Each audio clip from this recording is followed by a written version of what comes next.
Hi, Jayson Sidhu here again, North Delta's real estate expert, and today I'm really excited to bring you a market update for October 2018. As always, we're going to cover the market in 5 key areas, so let's jump right into it. Number 1, sales. In the month of October, we saw 30 homes that were sold here in North Delta, up slightly from the 25 in September and remaining level with August when it was also 30 homes that were sold. Overall sales activity has been relatively cool across Greater Vancouver, across the Fraser Valley as we've pushed out of Labor Day into fall and as we're heading into the winter market. To give you some context, this time last year there were 37 homes that were sold here in North Delta. So overall sales activity is actually down almost 19%. So something we're going to watch very carefully as we go November, December, and then heading into the new year.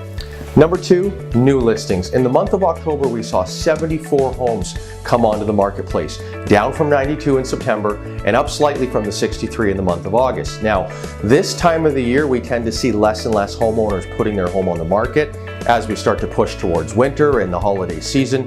This time last year, we had 76 homes come onto the marketplace. So overall, new listing behavior is actually down about 2.6% from this time last year. So fairly normal behavior with what we're seeing year to year. Number 3, active listings. At the end of October, we saw 196 homes that were on the marketplace here in North Delta. Exactly the same as what we saw it in September, also 196, and up from 182 in the month of August. Now, this time last year, we actually saw 157 homes that were on the market. So overall, our inventory has grown by 24.8% from this time last year. Our sales are down by about 18.9%. So again, we're going to follow this activity very carefully. What sort of bearing is it going to have on price? Again, we're going to bring that information as it becomes available. Number 4, the sales to active listings ratio. How is our market performing expressed as a percentage of homes sold? Well, at the end of October, it was 15%, up slightly from September when it was 13% and just down from the 16% in August. Remember, anything 15 to 20% is considered a balanced market. So we're right at the bottom of that.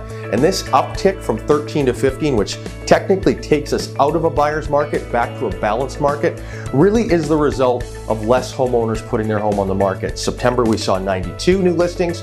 In October, we saw 74. And again, sales activity has remained relatively unchanged. So it's the fact that less homeowners are putting their home on the market that we're seeing this number kind of push up. So again, we're going to follow this very carefully in terms of what November and December look like. And finally, number 5, the benchmark price. What's happening with the value of our homes? Well, at the end of October, it was $921,400, down 1% from September when it was $931, and down from the $949,900 at the end of August. So we've continued to see this slow but downward movement of overall benchmark price here in North Delta, and this is very common across Greater Vancouver and across the Fraser Valley. Sales activity is cooling, inventory is growing, so really it's no surprise to finally start to see, a bit of downward pressure on pricing. So we're going to follow this very carefully, as we go into the winter and then as we push into the new year. That's your market update as a whole. If you have any questions about your home, maybe you're seeking to put together a plan now for the winter, or maybe you're thinking ahead to the spring market, feel free to reach out to me. I'm absolutely happy to help, and certainly I'll look forward to seeing you guys in a couple of weeks. Thanks again.